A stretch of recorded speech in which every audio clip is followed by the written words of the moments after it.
ಆತ್ಮೀಯ ಸ್ಪರ್ಧಾರ್ಥಿಗಳೇ, ನಿಮ್ಮೆಲ್ಲರಿಗೂ ನಮಸ್ಕಾರ. MG ಫ್ರೆಂಡ್ಸ್ ಅಕಾಡೆಮಿಗೆ ಸ್ವಾಗತ. ನಿಮ್ಮ ಹಂಬಲಕ್ಕೆ ನಮ್ಮ ಬೆಂಬಲ ಸದಾ ಇದ್ದೇ ಇರ್ತದೆ ಅಂತ ಹೇಳ್ತಾ, ನಾವು ಈಗಾಗಲೇ ಕನ್ನಡ ದರ್ಪಣ ಪತ್ರಿಕೆ 3ರಲ್ಲಿ ವಿಭಾಗ 2ರಲ್ಲಿದ್ದೇವೆ. ಈ ವಿಭಾಗ 2ರಲ್ಲಿ ಈಗಾಗಲೇ ನಾವು ಹಲವಾರು ಘಟಕಗಳನ್ನು ನೋಡಿದ್ದೇವೆ. ಅನ್ಯ ಭಾಷೆಯ ಪದಗಳಾಗಿರ್ಬೋದು, ಸಂಧಿ ಆಗಿರ್ಬೋದು, ಸ್ವಂತ ವಾಕ್ಯ ಬಳಕೆ ಆಗಿರ್ಬೋದು, ಸಮಾಸ ಆಗಿರ್ಬೋದು, ಹೇಳಿಕೆಗೆ ಸೂಕ್ತ ಪದ ಬರೆಯುವುದಾಗಿರ್ಬೋದು, ಹಾಗೆ ವಿಭಕ್ತಿ ಪ್ರತ್ಯಯಗಳಾಗಿರ್ಬೋದು, ಅದೆಲ್ಲವೂ ಈಗಾಗಲೇ ಮುಗಿದೋಗಿದೆ. ಇಂದು ನಾವು ಸರ್ವನಾಮ ಈ ಘಟಕವನ್ನು ಕುರಿತು ಅಧ್ಯಯನವನ್ನು ಮಾಡೋಣ. ಅದಕ್ಕೆ ಮೊದಲಿಗೆ ನಾವು ಸರ್ವನಾಮ ಈಗಾಗಲೇ ನಿಮ್ಮ ಹಿಂದೆ ಆ, ಇತರ ಪರೀಕ್ಷೆಗಳಲ್ಲಿ ಕೇಳಲಾಗಿರುವಂಥ ಪ್ರಶ್ನೆಗಳ ಬಗ್ಗೆ ಚರ್ಚೆ ಮಾಡಿ, ಅನಂತರ ಸರ್ವನಾಮ ಎಂದರೇನು, ಉದಾಹರಣೆ, ಸರ್ವನಾಮದ ಪ್ರಕಾರಗಳು, ಅವುಗಳಲ್ಲಿರುವಂಥ ವಿಧಗಳು, ಅವುಗಳಿಗೆ ಉದಾಹರಣೆಗಳನ್ನು ನೋಡಿ ಈ ತರಗತಿಯನ್ನು ಮುಕ್ತಾಯ ಮಾಡೋಣ. ಅಧ್ಯಾಯ 11 ಆಗಿದೆ ಇದು. ಅದಕ್ಕೆ ಅಧ್ಯಾಯ 11 ಸರ್ವನಾಮ. ಏನು ಸರ್ವನಾಮ ಅಂದರೆ ಅದರ ಅರ್ಥವನ್ನು ಇವತ್ತೆಲ್ಲ ಕುರಿತು ಸವಿಸ್ತಾರವಾಗಿ ನಾವೆಲ್ಲರೂ ಚರ್ಚೆ ಮಾಡೋಣ. ಅದಕ್ಕಿಂತ ಮುಂಚಿತವಾಗಿ ಹಿಂದೆ ನಡೆದ GPSTR ಪ್ರಶ್ನೆ ಪತ್ರಿಕೆಯಲ್ಲಿ ಕೇಳಲಾದ ಸರ್ವನಾಮದ ಪ್ರಶ್ನೆಗಳ ಬಗ್ಗೆ ಸ್ವಲ್ಪ ನೋಡ್ಕೊಂಡು ಹೋಗ್ಬಿಡೋಣ. ಅಂದ್ರೆ ಹಿಂದೆ ನಿಮಗೆ ಬರವಣಿಗೆಯಲ್ಲಿ 100 ಅಂಕಗಳ ಪತ್ರಿಕೆ ಇದಾಗಿತ್ತು. ಅಂದರೆ ನಿಮಗೆ ಕೊಟ್ಟಿರುವ ವಾಕ್ಯಗಳಲ್ಲಿ ಬಂದಿರುವ ಸರ್ವನಾಮ ಪದಗಳನ್ನು ಆರಿಸಿ ಬರೆಯಿರಿ ಅಂತೇಳಿ ಪ್ರಶ್ನೆಗಳನ್ನು ಕೇಳ್ತಾರೆ. ಅಂದರೆ ವಾಕ್ಯವನ್ನು ಕೊಡ್ತಾರೆ. ಆ ವಾಕ್ಯದಲ್ಲಿ ಇರುವಂತಹ ಸರ್ವನಾಮ ಪದಗಳನ್ನು ಆರಿಸಿ ನಾವು ಬರಿಬೇಕಾಗ್ತದೆ. ಏನು ಪ್ರಶ್ನೆಯನ್ನು ಕೇಳಿದ್ದಾರೆ ನೋಡಿ ಮೊದಲಿಗೆ. 1ನೇದ್ದು. ಅದಕ್ಕೆ ಹೀಗೆ ಪ್ರಶ್ನೆ ಕೊಟ್ಟಿರ್ತಾರೆ ಮೇಲೆ, ವಾಕ್ಯಗಳಲ್ಲಿ ಬಂದಿರುವಂಥ ಸರ್ವನಾಮ ಪದಗಳನ್ನು ಆರಿಸಿ ಬರೆಯಿರಿ ಅಂತ ಹೀಗೆ ಬರಿತಾ ಹೋಗಬೇಕಾಗುತ್ತೆ ನಾವು. ಆ, ಸ್ವಾಮಿ, ನಾನು ಹೆದರಿ ಬಂದಿರುವ ಹೇಡಿಯಲ್ಲ. ಸ್ವಾಮಿ, ನಾನು ಹೆದರಿ ಬಂದಿರುವ ಹೇಡಿಯಲ್ಲ ಅಂಥೇಳಿ ಒಂದು ವಾಕ್ಯ ಕೇಳಿದ್ದಾರೆ. ಈ ವಾಕ್ಯದಲ್ಲಿ ಬಂದಿರುವಂತಹ ಸರ್ವನಾಮ ಪದವನ್ನು ಆರಿಸಿ ಬರೆಯಿರಿ ಅಂಥೇಳಿ ನಮಗೆ ಕೇಳ್ತಾರೆ. ಹಾಗಾಗಿ ನಾವು ಈ ವಾಕ್ಯದಲ್ಲಿ ಇರುವಂತಹ ಸರ್ವನಾಮ ಪದ ಯಾವುದು ಅಂದರೆ ನಾನು ಅಂತ ಆಗ್ತದೆ. ಏನಾಗ್ತದೆ? ನಾನು. ಈ ಪದವನ್ನು ಬರಿಬೇಕು ಕೆಳಗೆ ಬರೆದು ಮುಂದೆ ಅದು ಸರ್ವನಾಮ ಅಂತ ಬರೆದ್ರೂ ಸರಿ. ಇನ್ನೂ ಸ್ವಲ್ಪ ಒಳಹೊಕ್ಕು ನೋಡಿದಾಗ ನಾನು ಅನ್ನುವುದು ಉತ್ತಮ ಪುರುಷ ಏಕವಚನ ಸರ್ವನಾಮಕ್ಕೆ ಉದಾಹರಣೆಯಾಗಿರುವಂಥದ್ದು. ಹಾಗಾಗಿ ಉತ್ತಮ ಪುರುಷ ಏಕವಚನ ಅಂತೇಳಿ ಉತ್ತರವನ್ನು ಬರೆದಿರುವಂಥದ್ದು ಇಲ್ಲಿ. ಹಾಗೆ ಪ್ರಶ್ನೆ 2ನ್ನು ನೋಡಿದಾಗ ಅವರು ಮೋಸ ವಂಚನೆ ಮಾಡುವವರಲ್ಲ. ಅವರು ಮೋಸ ವಂಚನೆ ಮಾಡುವವರಲ್ಲ ಅಂತೇಳಿ ವಾಕ್ಯ ಇದೆ. ಈ ವಾಕ್ಯದಲ್ಲಿ ಬಂದಿರುವಂಥ ಸರ್ವನಾಮ ಪದವನ್ನು ನಾವು ಗುರುತಿಸಿ ಬರಿಬೇಕಾಗ್ತದೆ. ಯಾವುದು ಅಂತಂದರೆ ಅವರು ಅನ್ನುವಂಥದ್ದು. ಅವರು ಅನ್ನುವಂಥದ್ದೇ ಸರ್ವನಾಮ. ಇದು ಸಹ ಪ್ರಥಮ ಪುರುಷದ ಬಹುವಚನಕ್ಕೆ ಉದಾಹರಣೆಯಾಗಿರುವಂಥದ್ದು.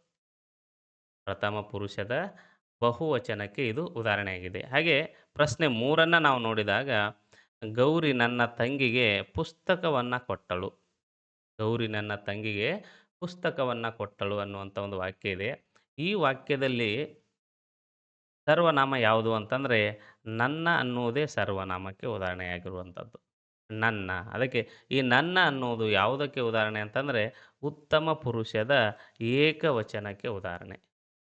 ಉತ್ತಮ ಪುರುಷದ ಏಕವಚನಕ್ಕೆ ಉದಾಹರಣೆಯಾಗುವಂಥದ್ದು. ಹಾಗೆ ಪ್ರಶ್ನೆ 4ನ್ನು ನಾವು ನೋಡಿದಾಗ ನೀವು ಆದಷ್ಟು ಬೇಗ ಬನ್ನಿ. ನೀವು ಆದಷ್ಟು ಬೇಗ ಬನ್ನಿ ಅಂತ ವಾಕ್ಯ ಇದೆ. ಇಲ್ಲಿರುವಂತಹ ಸರ್ವನಾಮ ಪದವನ್ನು ನಾವು ಆರಿಸಿ ಬರೆದಾಗ ನೀವು ಅನ್ನುವ ಪದವೇ ಸರ್ವನಾಮ ಪದವಾಗಿದೆ. ಯಾವುದಕ್ಕೆ ಉದಾಹರಣೆ ಇದು ನೀವು ಅನ್ನುವುದು? ಇದು ಮಾಧ್ಯಮ ಆಗಿದೆ. ಮಾಧ್ಯಮ ಆಗಬಾರ್ದು. ಇದು ಮಧ್ಯಮ ಆಗಬೇಕು. ಅದಕ್ಕೆ ಮಧ್ಯಮ ಏನಾಗಬೇಕಿದು? ಮಧ್ಯಮ ಆಗಬೇಕು. ಅದಕ್ಕೆ ಮಧ್ಯಮ ಪುರುಷದ ಬಹುವಚನಕ್ಕೆ ಉದಾಹರಣೆಯಾಗಿರುವಂಥದ್ದಿದು. ಯಾವುದಕ್ಕೆ? ಮಧ್ಯಮ ಪುರುಷದ ಬಹುವಚನಕ್ಕೆ ಉದಾಹರಣೆಯಾಗಿರುವಂಥದ್ದು. ಹಾಗೆ ನಾವು ಮುಂದಿನ ಪ್ರಶ್ನೆಯನ್ನು ನೋಡಿದಾಗ ಆ, ತಮ್ಮ ಹೆಸರು ಯಾವ ಯಾವ ಅಕ್ಷರಗಳಿಂದ ಅಲಂಕೃತವಾಗಿದೆ? ತಮ್ಮ ಹೆಸರು ಯಾವ ಯಾವ ಅಕ್ಷರಗಳಿಂದ ಅಲಂಕೃತವಾಗಿದೆ ಅಂತೇಳಿ ವಾಕ್ಯ ಕೊಟ್ಟಿದ್ದಾರೆ. ಇದರಲ್ಲಿರುವಂಥ ಸರ್ವನಾಮ ಪದವನ್ನು ನಾವು ನೋಡಿದಾಗ ತಮ್ಮ ಅನ್ನುವಂಥದ್ದು ಅದು ಸರ್ವನಾಮ ಪದವಾಗಿದೆ. ಹಾಗೆ 6ನೇ ಪ್ರಶ್ನೆ ನೋಡಿ, ಅವಳು ಅಂದವಾದ ಚಿತ್ರವನ್ನು ಬರೆಯುತ್ತಾಳೆ. ಅವಳು ಅಂದವಾದ ಚಿತ್ರವನ್ನು ಬರೆಯುತ್ತಾಳೆ ಅಂತೇಳಿ ಕೊಟ್ಟಿದ್ದಾರೆ. ಇದರಲ್ಲಿರುವಂಥ ಸರ್ವನಾಮ ಪದ ಯಾವುದು ಅಂದರೆ ಅವಳು. ಯಾವುದು? ಅವಳು. ಇದೇ ಸರ್ವನಾಮ ಪದ. ಇಷ್ಟು ಬರೆದ್ರೆ ಓಕೆ. ಇನ್ನು ಪ್ರಶ್ನೆ 7 ನಾವು ನೋಡಿದಾಗ, ನಾವು ಪ್ರಾಮಾಣಿಕರಾಗಿ ದೇಶ ಸೇವೆ ಮಾಡೋಣ. ನಾವು ಪ್ರಾಮಾಣಿಕರಾಗಿ ದೇಶ ಸೇವೆ ಮಾಡೋಣ ಅಂತೇಳಿ ವಾಕ್ಯವನ್ನು ಕೊಟ್ಟಿದ್ದಾರೆ. ಈ ವಾಕ್ಯದಲ್ಲಿರುವಂತಹ ಸರ್ವನಾಮ ಪದ ಯಾವುದು ಅಂತಂದರೆ ನಾವು. ಈ ನಾವು ಅನ್ನುವುದೇ ಸರ್ವನಾಮ ಆಗಿದೆ ಅಂತೇಳಿ ಬರೆದ್ರೆ ಸಾಕು. ಹಾಗೆ ಪ್ರಶ್ನೆ 8, ಇವರು ದೂರದಿಂದ ದಣಿದು ಬಂದಿದ್ದಾರೆ. ಇವರು ದೂರದಿಂದ ದಣಿದು ಬಂದಿದ್ದಾರೆ. ಈ ವಾಕ್ಯದಲ್ಲಿರುವ ಸರ್ವನಾಮ ಯಾವುದು ಅಂದರೆ ಇವರು. ಇವರು ಅನ್ನುವುದೇ ಸರ್ವನಾಮಕ್ಕೆ ಉದಾಹರಣೆಯಾಗಿರುವಂಥ ಪದ. ಹಾಗೆ ನೋಡಿ ಮುಂದಿನ ಪ್ರಶ್ನೆ 9, ವಿಜಯಪುರ ಅವನ ಪಾಲಿಗೆ ಹೊಸದಲ್ಲ. ವಿಜಯಪುರ ಅವನ ಪಾಲಿಗೆ ಹೊಸದಲ್ಲ. ಈ ವಾಕ್ಯದಲ್ಲಿ ಬಂದಿರುವಂಥ ಸರ್ವನಾಮ ಯಾವುದು ಅಂತಂದರೆ ಅವನ. ಈ ವಾಕ್ಯದಲ್ಲಿ ಅವನ ಅನ್ನುವುದು ಮಾತ್ರ ಸರ್ವನಾಮ ಆಗಿದೆ. ಅದನ್ನು ಆರಿಸಿ ಬರಿಬೇಕು. ಹಾಗೆ ಪ್ರಶ್ನೆ 10, ನನಗೆ ಸಾಹಿತ್ಯ ತುಂಬ ಇಷ್ಟವಾದ ವಿಷಯ. ನನಗೆ ಸಾಹಿತ್ಯ ತುಂಬ ಇಷ್ಟವಾದ ವಿಷಯ ಅನ್ನುವಂಥ ವಾಕ್ಯವನ್ನು ಕೊಟ್ಟಿದ್ದಾರೆ. ಈ ವಾಕ್ಯದಲ್ಲಿ ಬಂದಿರುವ ಸರ್ವನಾಮ ಪದ ಯಾವುದು ಅಂತಂದರೆ ನನಗೆ. ಯಾವುದು? ನನಗೆ. ಇದನ್ನು ನಾವು ಆರಿಸಿ ಬರಿಬೇಕಾಗ್ತದೆ. ಹಾಗೆ ರಾಮನ ಮನೆಯು ನನ್ನ ಮನೆಗೆ ಸಮೀಪದಲ್ಲಿದೆ. ರಾಮನ ಮನೆಯು ನನ್ನ ಮನೆಗೆ ಸಮೀಪದಲ್ಲಿದೆ. ಈ ವಾಕ್ಯದಲ್ಲಿ ಬಂದಿರುವ ಸರ್ವನಾಮ ಪದವನ್ನು ಆರಿಸಿ ಬರಿಬೇಕು. ಯಾವುದು ಸರ್ವನಾಮ ಪದ? ನನ್ನ. ಯಾವುದು? ನನ್ನ ಅನ್ನುವುದು ಸರ್ವನಾಮಕ್ಕೆ ಉದಾಹರಣೆಯಾಗುವಂಥ ಪದ. ಅದು ಯಾವ ಸರ್ವನಾಮದ ವಿಧಕ್ಕೆ ಅಂದರೆ ಉತ್ತಮ ಪುರುಷದ ಸರ್ವನಾಮಕ್ಕೆ ಉದಾಹರಣೆಯಾಗಿದೆ. ಉತ್ತಮ ಪುರುಷ ಸರ್ವನಾಮಕ್ಕೆ ಇದು ಉದಾಹರಣೆಯಾಗಿರುವಂಥದ್ದು. ಮುಂದಿನ ಪ್ರಶ್ನೆ, ನೀನು ಯಾವಾಗ ಬರುತ್ತೀಯ? ನೀನು ಯಾವಾಗ ಬರುತ್ತೀಯ ಅಂತೇಳಿ ವಾಕ್ಯವನ್ನು ಕೊಟ್ಟಿದ್ದಾರೆ. ಇಲ್ಲಿ ಈ ವಾಕ್ಯದಲ್ಲಿ ಬಂದಿರುವ ಸರ್ವನಾಮ ಪದ ಯಾವುದು ಅಂತಂದರೆ ನೀನು. ಅದಕ್ಕೆ ನೀನು ಅನ್ನುವುದು ಸರ್ವನಾಮದ ಯಾವ ವಿಧಕ್ಕೆ ಉದಾಹರಣೆಯಾಗ್ತದೆ ಅದು ಅಂತಂದರೆ ಮಧ್ಯಮ ಪುರುಷದ ಸರ್ವನಾಮ. ಏನು? ಮಧ್ಯಮ ಪುರುಷದ ಸರ್ವನಾಮಕ್ಕೆ ಇದು ಉದಾಹರಣೆಯಾಗಿರುವಂಥದ್ದು. ನೋಡಿದ್ರಲ್ಲ, ಈ ರೀತಿಯಲ್ಲಿ ನಮ್ಮ GPSTRಲ್ಲಿ ಹಿಂದಿನ ಪ್ರಶ್ನೆ ಪತ್ರಿಕೆಗಳನ್ನು ನಾವು ನೋಡಿದಾಗ ಪ್ರಶ್ನೆಯನ್ನು ಕೇಳಿದ್ದಾರೆ. ಬರವಣಿಗೆದು. ಮತ್ತು ಈ ಒಂದು ಅಧ್ಯಯನ ಸರ್ವನಾಮಕ್ಕೆ ಸಂಬಂಧಿಸಿದಂತೆ ಈ 2 ಅಂಕಗಳ ಅಧ್ಯಯನ ಆಗಿದೆ. ಅಂದರೆ 2 ಅಂಕಗಳನ್ನು ಕೇಳ್ತಾ ಇದ್ದರು. ಇವಾಗ ನಿನ್ನೆ ಮೊನ್ನೆ ಮತ್ತೆ ಬೇರೆ ಬೇರೆ ರೀತಿಯಲ್ಲಿ ಕೇಳ್ತಾ ಇದ್ದಾರೆ. ಏನೋ ಪಠ್ಯಕ್ರಮ ಎಲ್ಲ ಬದಲಾವಣೆ ಆಗಿದೆ ಹಾಗೆ ಹೀಗೆ ಅಂತ. ಅದನ್ನು ಕೊನೆಗೆ ಫೈನಲ್ ಆದಮೇಲೆ ನೋಡೋಣ. ಅದು ಎಷ್ಟು ಅಂಕಗಳಿಗೆ ಇರ್ತದೆ, ಏನು ಪಠ್ಯ ವಸ್ತು ಇದೆ, ಅದೇನು ಬರವಣಿಗೆದಾಗಿರ್ತದ ಅಥವಾ ವಸ್ತುನಿಷ್ಠ ಮಾದರಿಯಲ್ಲಿರ್ತದ, ಅದನ್ನು ಮತ್ತೆ ಮುಂದಿನ ತರಗತಿಯಲ್ಲಿ ನೋಡೋಣ. ಈಗ ನಾವು ಹಿಂದೆ ಹೇಗಿದೆ ಆ ರೀತಿಯಲ್ಲಿ ಅಧ್ಯಯನವನ್ನು ಮಾಡೋಣ. ಅದಕ್ಕೆ ಈ ರೀತಿಯಲ್ಲಿ ಕೊಟ್ಟ ವಾಕ್ಯಗಳಲ್ಲಿರುವಂಥ ಸರ್ವನಾಮ ಪದಗಳನ್ನು ನಾವು ಆರಿಸಿ ಬರೆಯುವಂಥ ಅಭ್ಯಾಸ ಮಾಡೋಣ. ಈಗ ಮುಂದೆ ಹೋಗೋಣ. ಅಧ್ಯಾಯ ಇಲ್ಲಿಗೆ ಪ್ರಾರಂಭ ಆಗ್ತದೆ. ಅಂದರೆ ಸರ್ವನಾಮಗಳು. ಏನು ಸರ್ವನಾಮ ಅಂದರೆ ಏನು? ಬಹಳ ಸರಳವಾಗಿರುವಂಥದ್ದು. ಏನು ಸರ್ವನಾಮ ಅಂದರೆ ಸರ್ವನಾಮ.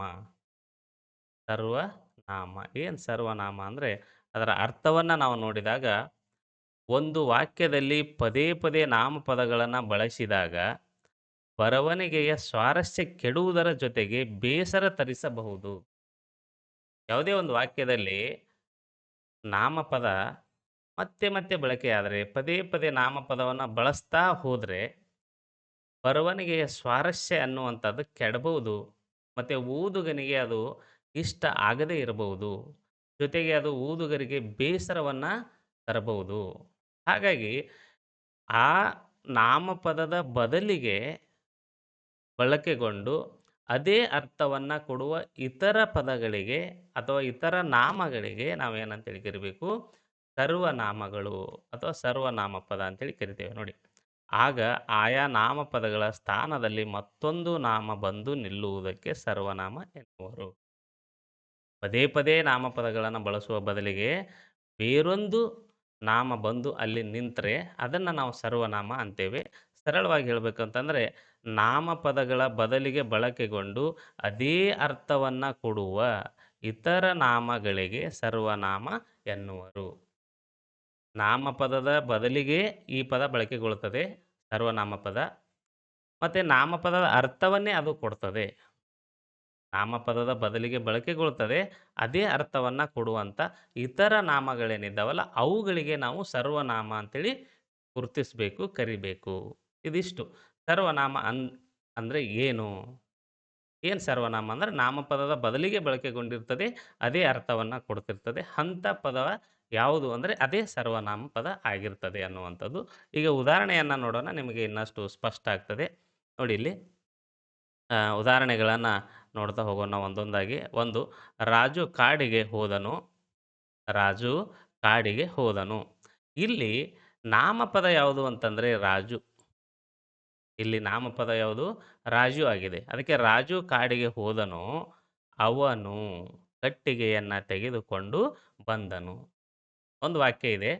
ಈ ವಾಕ್ಯದಲ್ಲಿ ಮೊದಲಿಗೆ ರಾಜು ಅನ್ನುವಂಥದ್ದು ಒಂದು ಹೆಸರು, ಇದು ಒಂದು ನಾಮ.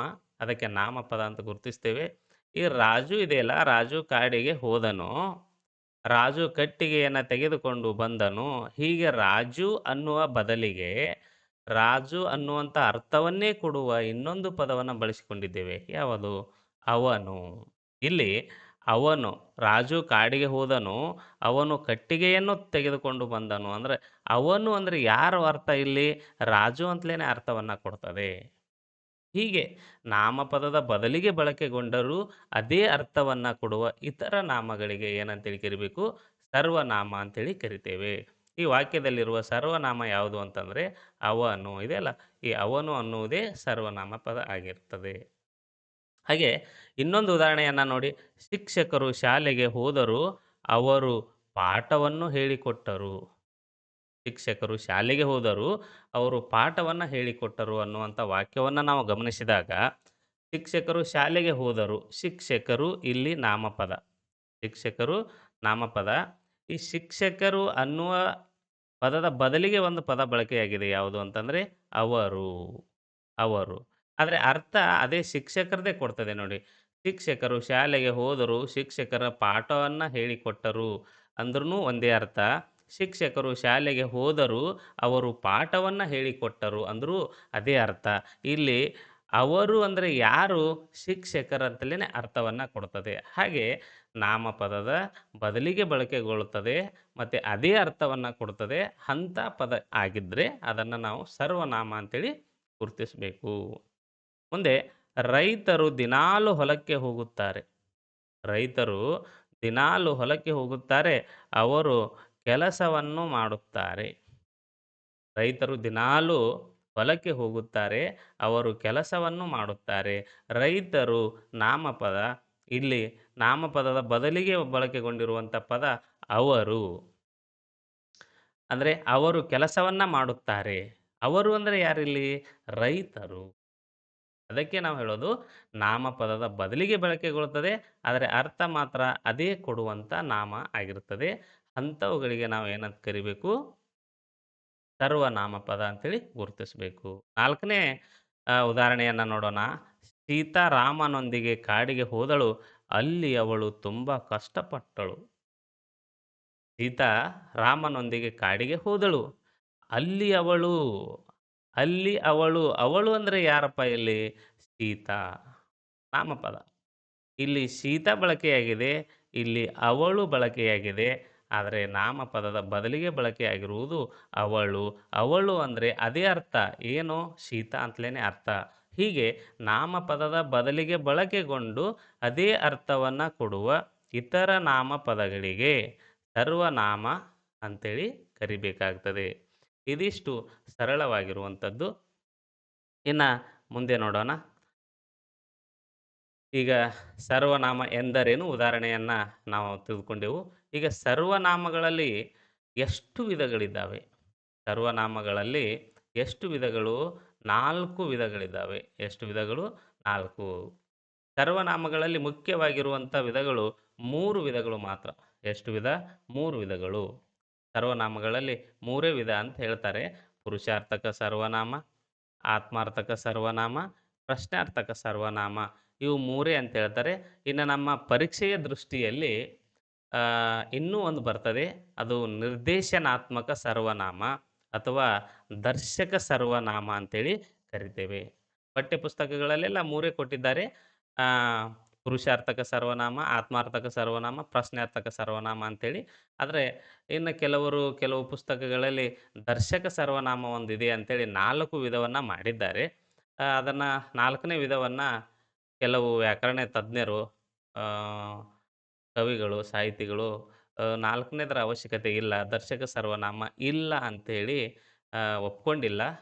ಹಾಗಿದ್ದರೂ ಸಹ ನಾವು ಪರೀಕ್ಷೆಯ ದೃಷ್ಟಿಯಲ್ಲಿ ಅದರ ಬಗ್ಗೆಯೂ ಸ್ವಲ್ಪ ತಿಳಿದುಕೊಳ್ಳುವುದು ಅವಶ್ಯ ಅಂಥೇಳಿ ನಾವು ಸರ್ವನಾಮಗಳಲ್ಲಿ 4 ವಿಧಗಳು ಅಂಥೇಳಿ ಹೇಳ್ತಾ ಇದ್ದೇವೆ. ಅದಕ್ಕೆ ಪರೀಕ್ಷೆಯಲ್ಲಿ ಬಂದರೆ ಅದಕ್ಕೆ ಸಂಬಂಧಪಟ್ಟಿರುವಂಥ ವಿಚಾರ ಬಂದರೆ ನಮಗೆ 3 ಇದೆಯಲ್ಲ, 4ನೇದು ಯಾವುದಿದು?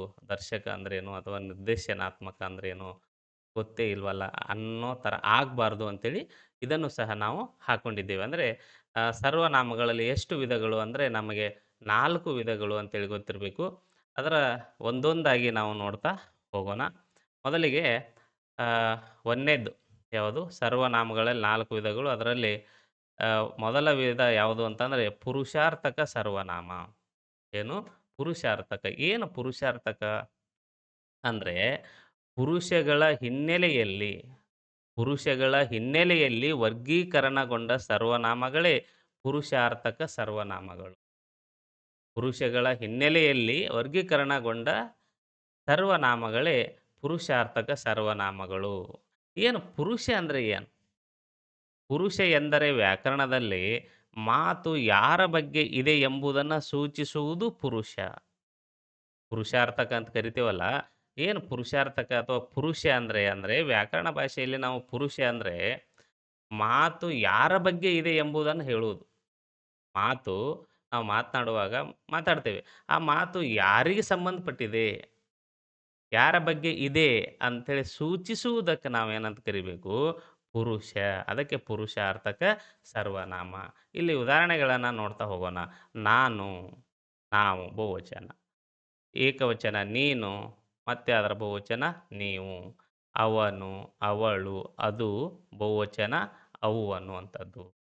ನಾನು, ನಾವು, ನೀನು, ನೀವು, ಅವನು, ಅವಳು, ಅದು, ಅವು ಇವು ಪುರುಷಾರ್ಥಕ ಸರ್ವನಾಮಗಳಿಗೆ ಉದಾಹರಣೆಯಾಗಿರುವಂಥ ಪದಗಳಾಗಿದ್ದಾವೆ. ಮಾತನಾಡುವ ವ್ಯಕ್ತಿಗೆ ಸಂಬಂಧಿಸಿದ್ದು. ನಾನು ಅಂದರೆ ಮಾತನಾಡ್ತಾ ಇದ್ದೇನೆ, ನನಗೆ ಸಂಬಂಧ. ನಾವೆಲ್ಲರೂ ಮಾತನಾಡ್ತಾ ಇದ್ದರೆ ಅದು ನಾವು. ಹೀಗೆ ನೀನು ಮಾತಾಡ್ತಾ ಇದ್ದೀಯಾ ಅಥವಾ ನೀವು ಮಾತಾಡ್ತಾ ಇದ್ದೀರಾ, ಅವನು ಮಾತಾಡ್ತಾ ಇದ್ದಾನೆ, ಅವಳು ಮಾತಾಡ್ತಾ ಇದ್ದಾಳೆ, ಅದು ಮಾತಾಡ್ತಾ ಇದೆ, ಅವು ಮಾತಾಡ್ತಾ ಇದ್ದಾವೆ. ಹೀಗೆ ಮಾತನಾಡುವುದು, ಮಾತು ಯಾರ ಬಗ್ಗೆ ಇದೆ ಎಂಬುದನ್ನು ಹೇಳಿಕೊಡುವಂಥವು ಅಥವಾ ಸೂಚಿಸುವಂಥ ಪದಗಳಿಗೆ ನಾವು ಪುರುಷ ಅಂಥೇಳಿ ಅರ್ಥ ಕೊಡ್ತದೆ. ಹಾಗಾಗಿ ನಾವು ಪುರುಷಾರ್ಥಕ ಸರ್ವನಾಮಗಳಿಗೆ ಉದಾಹರಣೆ ಅಂದರೆ ಇವುಗಳನ್ನು ಕೊಡಬೇಕಾಗ್ತದೆ. ಇನ್ನೊಂದು ಇಲ್ಲಿ ಚಾರ್ಟಲ್ಲಿ ನೋಡ್ತಾ ಹೋಗೋಣ. ಪುರುಷಾರ್ಥಕ ಸರ್ವನಾಮ. ಅದಕ್ಕೆ ಪುರುಷಾರ್ಥಕ ಸರ್ವನಾಮ ಅಂದರೆ ಉದಾಹರಣೆಗಳನ್ನು ನೋಡ್ತಾ ಹೋಗೋಣ. ಇವೆಲ್ಲ ಪುರುಷಗಳು. ಪುರುಷಗಳಲ್ಲಿ ಮತ್ತೆ ಪುರುಷಾರ್ಥಕ ಸರ್ವನಾಮದಲ್ಲಿ ಅಥವಾ ಪುರುಷಗಳಲ್ಲಿ ಮತ್ತೆ 3 ಮಾಡ್ತಾರೆ. ಉತ್ತಮ ಪುರುಷ, ಮಧ್ಯಮ ಪುರುಷ, ಪ್ರಥಮ ಪುರುಷ ಅಂತೇಳಿ ನಾವು 3 ರೀತಿಯಲ್ಲಿ ವರ್ಗೀಕರಣ ಮಾಡ್ತೇವೆ. ಅದಕ್ಕೆ ಇಲ್ಲಿ ಏಕವಚನ ಪದಗಳು, ಬಹುವಚನ ಪದಗಳು. ಅದಕ್ಕೆ ಉತ್ತಮ ಪುರುಷ ನಾನು ಆಗಿರ್ಬೋದು, ನನ್ನ ಆಗಿರ್ಬೋದು, ನನ್ನಿಂದ ಆಗಿರ್ಬೋದು. ಆದರೆ ನಾನು ಅನ್ನೋದು ಏಕವಚನವಾದರೆ ಅದರ ಬಹುವಚನ ಏನಾಗಿರ್ತದೆ? ನಾವು ಅನ್ನೋದು. ಇವು ಉತ್ತಮ ಪುರುಷಕ್ಕೆ ಉದಾಹರಣೆಯಾಗಿರುವಂಥವು. 2ನೇದು ಮಧ್ಯಮ ಪುರುಷ. ಮಧ್ಯಮ ಪುರುಷಕ್ಕೆ ನೀನು, ನಿನ್ನ, ನಿನ್ನಿಂದ ಇವು ಏಕವಚನ ಪದಗಳಾದರೆ ನೀವು ಅನ್ನುವುದು ಅದು ಬಹುವಚನ ಪದ ಆಗಿರ್ತದೆ. ಇನ್ನು ಪ್ರಥಮ ಪುರುಷದಲ್ಲಿ ಲಿಂಗ ಭೇದ ಇದೆ. ಅಂದರೆ ಪುಲ್ಲಿಂಗಕ್ಕೆ ಉದಾಹರಣೆ, ಸ್ತ್ರೀಲಿಂಗಕ್ಕೆ ನಪುಂಸಕ ಲಿಂಗಕ್ಕೆ ಇದೆ. ಆದರೆ ಉತ್ತಮ ಪುರುಷ ಮತ್ತು ಮಧ್ಯಮ ಪುರುಷದಲ್ಲಿ ಯಾವುದೇ ಲಿಂಗಭೇದ ಇರುವುದಿಲ್ಲ. ಏಕವಚನ ಮತ್ತು ಬಹುವಚನ ಮಾತ್ರ ಇರ್ತದೆ. ಇಲ್ಲಿ ಪ್ರಥಮ ಪುರುಷದಲ್ಲಿ ಪುಲ್ಲಿಂಗಕ್ಕೆ ಅವನು, ಇವನು ಅಂತಾದರೆ ಏಕವಚನದಲ್ಲಿ, ಬಹುವಚನದಲ್ಲಿ ಅವರು, ಇವರು ಅಂತ ಆಗ್ತದೆ. ಇನ್ನು ಸ್ತ್ರೀಲಿಂಗ ಅವಳು, ಇವಳು ಏಕವಚನ, ಅವರು, ಇವರು ಬಹುವಚನ. ನಪುಂಸಕಲಿಂಗ ಅದು, ಇದು ಏಕವಚನಕ್ಕೆ ಉದಾಹರಣೆ ಆದರೆ ಅವು, ಇವು ಅನ್ನುವಂಥವು ಬಹುವಚನಕ್ಕೆ ಉದಾಹರಣೆಯಾಗುವಂಥವು. ಮತ್ತು ಇವುಗಳನ್ನು ಹೇಗೆ ನೆನಪಲ್ಲಿ ಇಟ್ಕೊಳ್ಬೇಕು ಅಂತಂದರೆ, ಉತ್ತಮ ಪುರುಷ ಅಂದರೆ ಯಾವಾಗಲೂ ನಾನು ಅನ್ನುವಂಥ ಪದವನ್ನು, ಉತ್ತಮ ಪುರುಷ ನಾನಾಗಿದ್ದೇನೆ, ಅದನ್ನು ನೆನಪಲ್ಲಿ ಇಟ್ಕೊಂಡ್ರೆ ಸಾಕು. ನಾನು ಉತ್ತಮ, ನೀನು ಮಧ್ಯಮ, ಅವನು ಪ್ರಥಮ. ಯಾವಾಗಲೂ ನಾನು ಉತ್ತಮ, ನೀನು ಮಧ್ಯಮ, ಅವನು ಪ್ರಥಮ. ಹೀಗೆ ನಾವು ನೆನಪಲ್ಲಿ ಇಟ್ಕೊಂಡ್ರೆ ಸಾಕು. ನಾನು ಉತ್ತಮ ಅಂತಾದರೆ ಅದು ಏಕವಚನ ಆದರೆ, ನಾನು ಇರೋದು ಬಹುವಚನ ನಾವು ಅಂತ ಹೇಳ್ತೇವೆ. ನೀನು ಮಧ್ಯಮ, ನೀನು ಅನ್ನೋದು ಏಕವಚನ ಗೊತ್ತಿದ್ರೆ ಸಾಕು, ನೀವು ಅಂತೇಳಿ ಬಹುವಚನ ನಮಗೆ ಸುಲಭದಲ್ಲಿ ಅರ್ಥ ಆಗ್ತದೆ.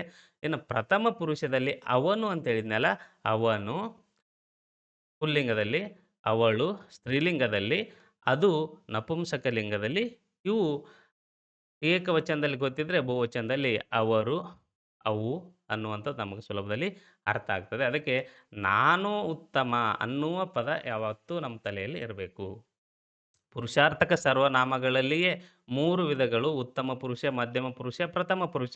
ಇವುಗಳ ಮೇಲೆಯೇ ಏನಾದರೂ ಪ್ರಶ್ನೆಯನ್ನು ಕೇಳಿದಾಗ ನಮಗೆ ಗೊಂದಲ ಆಗಬಾರ್ದು ಅಂದರೆ ನಾವು ಏನನ್ನಬೇಕು, ನಾನು ಉತ್ತಮ ಪುರುಷ, ನಾನು ಅನ್ನುವುದು ಉತ್ತಮ ಪುರುಷ, ನೀನು ಅನ್ನುವುದು ಮಧ್ಯಮ ಪುರುಷ, ಅವನು ಅನ್ನುವುದು, ಅವಳು ಅನ್ನುವುದು, ಅದು ಅನ್ನುವುದು ಪ್ರಥಮ ಪುರುಷಕ್ಕೆ ಉದಾಹರಣೆ ಆಗ್ತದೆ ಅನ್ನುವಂಥದ್ದು ನಮ್ಮ ತಲೆಯಲ್ಲಿದ್ದರೆ ಇವುಗಳನ್ನು ಸುಲಭದಲ್ಲಿ ನಾವು ನೆನಪಲ್ಲಿ ಇಟ್ಕೊಳ್ಳಿಕ್ಕೆ ಸಾಧ್ಯ ಆಗ್ತದೆ.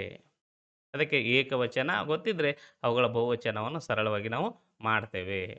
ಕೆಲವೊಂದು ಬಾರಿ ಪುರುಷಾರ್ಥಕ ಸರ್ವನಾಮಗಳಿಗೆ ಉದಾಹರಣೆ ಕೊಡಿ ಅಂತಾಗಿರ್ಬೋದು, ಅಥವಾ ಪ್ರಶ್ನೆಯನ್ನು ಕೇಳಿ ಅದರ ವಿಧವನ್ನು ಬರೆಯಿರಿ ಅಂತ ಕೇಳಿದಾಗ ನಾವು ಅದು ಪುರುಷಾರ್ಥಕನೋ, ಆತ್ಮಾರ್ಥಕನೋ, ಪ್ರಶ್ನಾರ್ಥಕನೋ ಅಥವಾ ದರ್ಶಕನೋ ಅಂತೇಳಿ ಬರೆಯುವಾಗ ಇವುಗಳ ತಿಳುವಳಿಕೆ, ಜ್ಞಾನ ಇರುವುದು ನಮಗೆ ಅವಶ್ಯ ಆಗ್ತದೆ. ಹಾಗಾಗಿ ನಾವು ಪುರುಷಾರ್ಥಕ ಸರ್ವನಾಮಗಳಲ್ಲಿ 3 ವಿಧಗಳು ಗೊತ್ತಿರಬೇಕು: ಉತ್ತಮ ಪುರುಷ, ಮಧ್ಯಮ ಪುರುಷ, ಪ್ರಥಮ ಪುರುಷ. ಅದಕ್ಕೆ ನಾನು ಉತ್ತಮ, ನೀನು ಮಧ್ಯಮ, ಅವನು ಅನ್ನೋದಿದೆಯಲ್ಲ ಅದು ಪ್ರಥಮ ಪುರುಷ ಅನ್ನೋದು ನಮಗೆ ಗೊತ್ತಿರಬೇಕು. ಇಷ್ಟು ಗೊತ್ತಿದ್ದರೆ ಪುರುಷಾರ್ಥಕ ಸರ್ವನಾಮಕ್ಕೆ ಕೇಳಿರುವಂಥ ಪ್ರಶ್ನೆಗೆ ಉತ್ತರಿಸುವುದೇನು ಕಷ್ಟ ಆಗುವುದಿಲ್ಲ. ಇನ್ನು 2ನೇ ವಿಧ ಇದೆ. ಸರ್ವನಾಮದ 2ನೇ ವಿಧ ಯಾವುದು ಅಂತಂದರೆ ಆತ್ಮಾರ್ಥಕ ಸರ್ವನಾಮ. 2ನೇದು ಯಾವುದು? ಆತ್ಮಾರ್ಥಕ ಸರ್ವನಾಮ. ಏನು ಆತ್ಮಾರ್ಥಕ ಅಂದರೆ ಗೌರವಾರ್ಥದಲ್ಲಿ ಉಪಯೋಗಿಸುವ ಸರ್ವನಾಮಗಳಿಗೆ ಆತ್ಮಾರ್ಥಕ ಸರ್ವನಾಮಗಳೆನ್ನುವರು. ಆತ್ಮಾರ್ಥಕ ಸರ್ವನಾಮ ಅಂದರೆ ಗೌರವ ಕೊಡುವ ಉದ್ದೇಶದಲ್ಲಿ ಮಾತನಾಡ್ತಾ ಇರ್ತೇವೆ. ಗೌರವಾರ್ಥದಲ್ಲಿ ಉಪಯೋಗಿಸಲ್ಪಡುವಂಥ ಸರ್ವನಾಮಗಳಿದ್ದಾವಲ್ಲ, ಅವುಗಳಿಗೇ ನಾವು ಆತ್ಮಾರ್ಥಕ ಸರ್ವನಾಮ ಅಂತೇಳಿ ಕರಿತೇವೆ. ಉದಾಹರಣೆಯನ್ನು ನೋಡಿ: ತಾನು, ತಾವು, ತನ್ನ, ತಮ್ಮ, ತನಗೆ, ತಮ್ಮಿಂದ. ಹೀಗೆ ಉದಾಹರಣೆ ಆತ್ಮಾರ್ಥಕಕ್ಕೆ ಸಂಬಂಧಿಸಿರುವಂಥದ್ದು. ವ್ಯಕ್ತಿ ಅಥವಾ ವಸ್ತುವಿನ ಸ್ವಂತಕ್ಕೆ ಅನ್ವಯಿಸಬಹುದಾದ, ವ್ಯಕ್ತಿ ಆಗಿರ್ಬೋದು ಅಥವಾ ವಸ್ತುವಿನ ಸ್ವಂತಕ್ಕೆ ಅನ್ವಯಿಸಬಹುದಾದ ಪ್ರಥಮ ಪುರುಷ ಸರ್ವನಾಮವೇ ಆತ್ಮಾರ್ಥಕ ಸರ್ವನಾಮ ಆಗಿರ್ತದೆ. ನೋಡಿ, ಒಂದು ವಾಕ್ಯ ಉದಾಹರಣೆಯನ್ನು: ರಮೇಶನು ತನ್ನ ಪಾಡಿಗೆ ತಾನು ಹೊರಟು ಹೋದನು. ರಮೇಶನು ತನ್ನ ಪಾಡಿಗೆ ತಾನು ಹೊರಟು ಹೋದನು. ಅಂದರೆ ಇಲ್ಲಿ ಯಾರಿಗೆ? ವ್ಯಕ್ತಿಗೆ ತನ್ನ ಸ್ವಂತಕ್ಕೆ ಇದು ಆಗುವಂಥದ್ದು. ರಮೇಶ ತನ್ನ ಪಾಡಿಗೆ, ತನ್ನ ಪಾಡಿಗೆ ಅಂದರೆ ಯಾರ ಪಾಡಿಗೆ? ರಮೇಶನ ಪಾಡಿಗೆ ರಮೇಶ ಹೋದನು ಅಂತಲೇ ಅರ್ಥ. ಹಾಗೆ ರಮೇಶ ತನ್ನ ಅನ್ನುವುದು ಆತ್ಮಾರ್ಥಕ ಸರ್ವನಾಮ, ತಾನು ಅನ್ನುವುದು, ತನ್ನ ಮತ್ತು ತಾನು ಅನ್ನುವುದು ಆತ್ಮಾರ್ಥಕ ಸರ್ವನಾಮಕ್ಕೆ ಉದಾಹರಣೆಯಾಗುವಂಥವುಗಳು. ಅದಕ್ಕೆ ಇಲ್ಲಿ ತಾನು ಆಗಿರ್ಬೋದು, ತಾವು ಆಗಿರ್ಬೋದು, ತನ್ನ ಆಗಿರ್ಬೋದು, ತಮ್ಮ ಆಗಿರ್ಬೋದು, ತನಗೆ ಆಗಿರ್ಬೋದು, ತಮ್ಮಿಂದ ಆಗಿರ್ಬೋದು, ವಿಭಕ್ತಿ ಪ್ರತ್ಯಯಗಳನ್ನು ಹಚ್ಚಿಯೂ ಸಹ ನಮಗೆ ಹೇಳ್ತಾರೆ. ಆಗಲೂ ಸಹ ನಾವು ಗೊಂದಲವನ್ನು ಮಾಡ್ಕೊಳ್ಳಿಕ್ಕೆ ಹೋಗಬಾರ್ದು. ಇದು ಆತ್ಮಾರ್ಥಕ ಸರ್ವನಾಮ. ಅಂದರೆ ಆತ್ಮಾರ್ಥಕ ಸರ್ವನಾಮ ಅಂದರೆ ಗೌರವಾರ್ಥದಲ್ಲಿ ಉಪಯೋಗಿಸುವ ಸರ್ವನಾಮಗಳಿಗೆ ಆತ್ಮಾರ್ಥಕ ಅಂತೇಳಿ ಕರಿತೇವೆ. ಅಂದರೆ ಇಲ್ಲಿ ವ್ಯಕ್ತಿ ಅಥವಾ ವಸ್ತುವಿನ ಸ್ವಂತಕ್ಕೆ ಬಳಕೆ ಆಗ್ತಾವು. ಈ ಪ್ರಥಮ ಪುರುಷದಲ್ಲಿ ಬಳಕೆಯಾಗುವಂಥ ಸರ್ವನಾಮವೇ ಆತ್ಮಾರ್ಥಕಕ್ಕೂ ಉದಾಹರಣೆ ಆಗ್ತದೆ ಅನ್ನುವಂಥದ್ದು. ಇನ್ನು ಸರ್ವನಾಮದ 3ನೇ ವಿಧ ಇದೆ, ಪ್ರಶ್ನಾರ್ಥಕ ಸರ್ವನಾಮ. ಯಾವುದು? ಪ್ರಶ್ನಾರ್ಥಕ ಸರ್ವನಾಮ. ಪ್ರಶ್ನಾರ್ಥಕ ಅಂದರೆ ಪ್ರಶ್ನೆ ಕೇಳುವುದಕ್ಕಾಗಿ ಉಪಯೋಗಿಸುವ ಸರ್ವನಾಮಗಳಿಗೆ ಪ್ರಶ್ನಾರ್ಥಕ ಸರ್ವನಾಮಗಳು ಎನ್ನುವರು. ಅಂದರೆ ಪ್ರಶ್ನೆಯನ್ನು ಕೇಳಲಿಕ್ಕೆ ಉಪಯೋಗಿಸಿರುವ ಸರ್ವನಾಮಗಳು. ಪ್ರಶ್ನೆ ಕೇಳ್ತೇವೆ. ಹೇಗೆ? ಉದಾಹರಣೆಯನ್ನು ನೋಡ್ತಾ ಹೋಗೋಣ. ಯಾರು? ಎಲ್ಲಿ? ಯಾವಾಗ? ಹೇಗೆ? ಯಾವುವು? ಯಾವುದು? ಯಾವನು? ಯಾವಳು? ಏಕೆ? ಇತ್ಯಾದಿಗಳು. ಹೀಗೆ ಪ್ರಶ್ನೆಯನ್ನು ಕೇಳುವುದಕ್ಕಾಗಿ ಉಪಯೋಗಿಸಲ್ಪಡುವಂಥ ಸರ್ವನಾಮಗಳಿದ್ದಾವಲ್ಲ, ಅವುಗಳಿಗೇ ನಾವು ಪ್ರಶ್ನಾರ್ಥಕ ಸರ್ವನಾಮ ಎನ್ನುವರು. ಇದು ಪ್ರಶ್ನಾರ್ಥಕ ಸರ್ವನಾಮ ಬಹಳ ಸುಲಭವಾಗಿರುವಂಥದ್ದು. ಪ್ರಶ್ನೆ ಹೇಗೆ? ಎಲ್ಲಿ? ಯಾವಾಗ? ಯಾರು? ಯಾವುದು?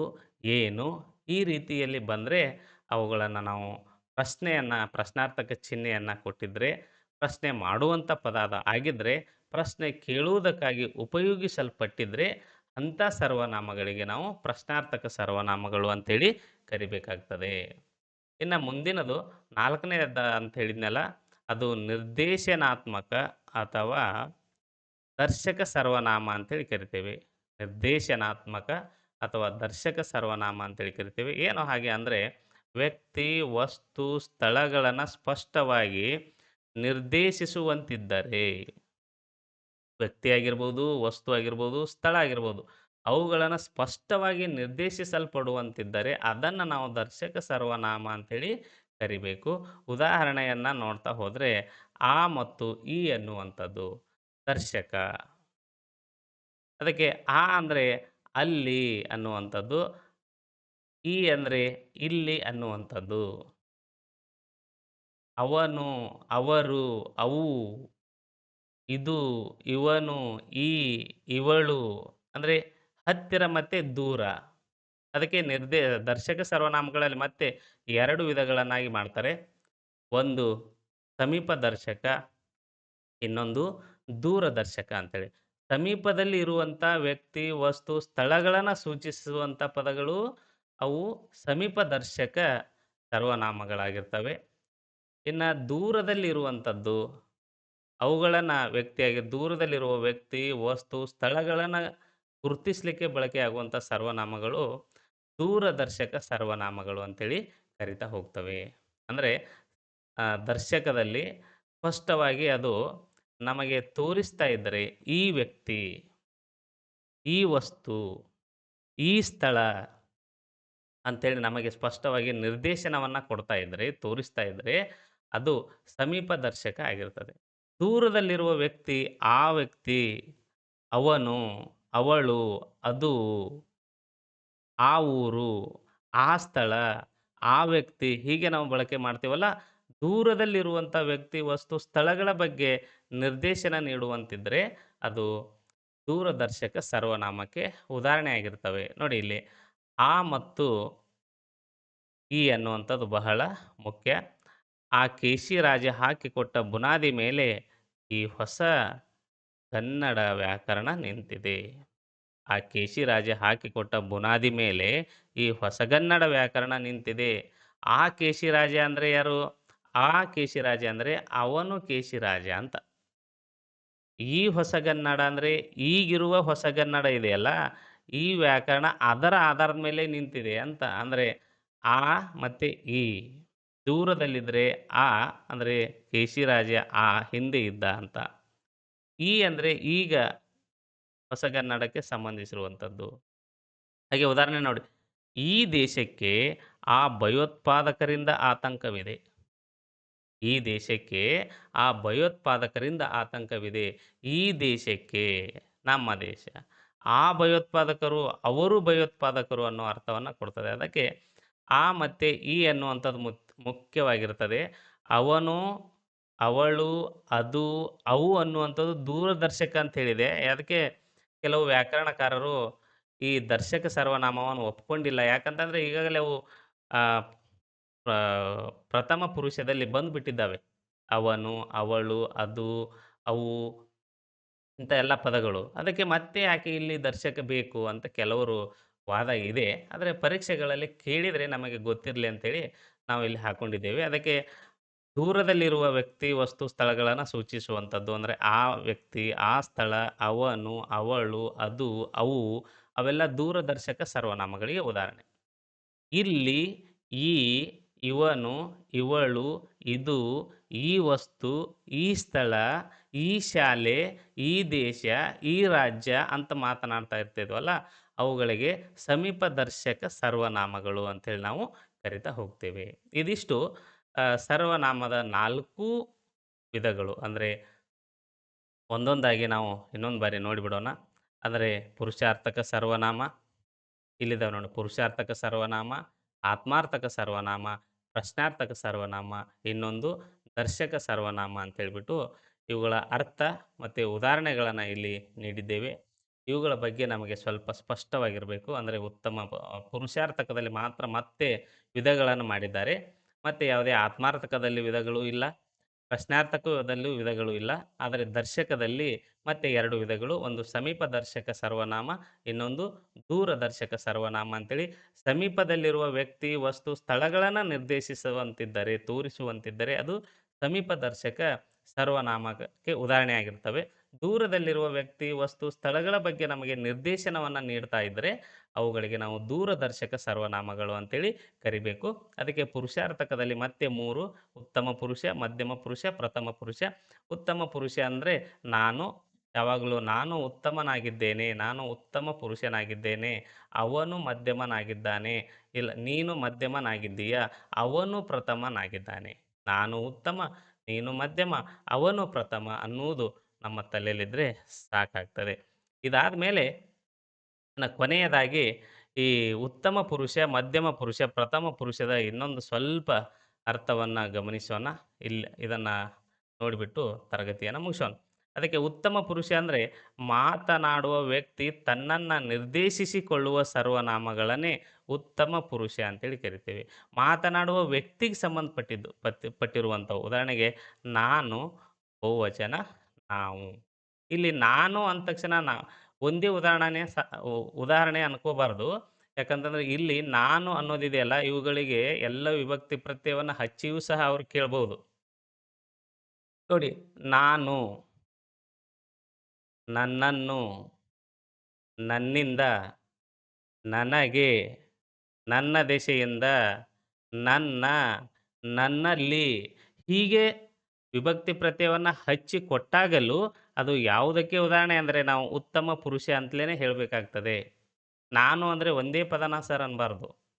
ವಿಭಕ್ತಿ ಪ್ರತ್ಯಯ ಹಚ್ಚಿ ನೋಡಬೇಕು. ಅದು ಯಾವುದಕ್ಕೆ ಉದಾಹರಣೆ ಆಗ್ತದೆ ಅನ್ನುವಂಥದ್ದು.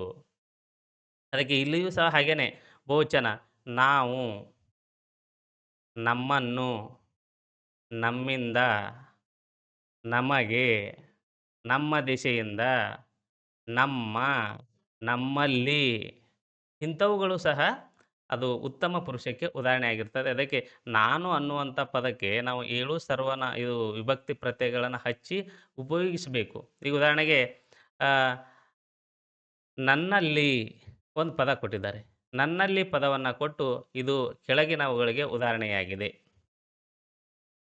ಉತ್ತಮ ಪುರುಷ, ದರ್ಶಕ ಸರ್ವನಾಮ, ಆತ್ಮಾರ್ಥಕ ಸರ್ವನಾಮ, ಪ್ರಶ್ನಾರ್ಥಕ ಸರ್ವನಾಮ ಅಂತ ಹೀಗೆ ಏನಾದರೂ ಪ್ರಶ್ನೆ ಕೊಟ್ಟಿದ್ದರೆ ಅಲ್ಲಿ ಉತ್ತಮ ಪುರುಷ ಅಂದರೆ ನಾನು ಒಂದೇ ಪದವನ್ನು ನಾವು ತಲೆಯಲ್ಲಿ ಇಟ್ಕೋಬಾರ್ದು.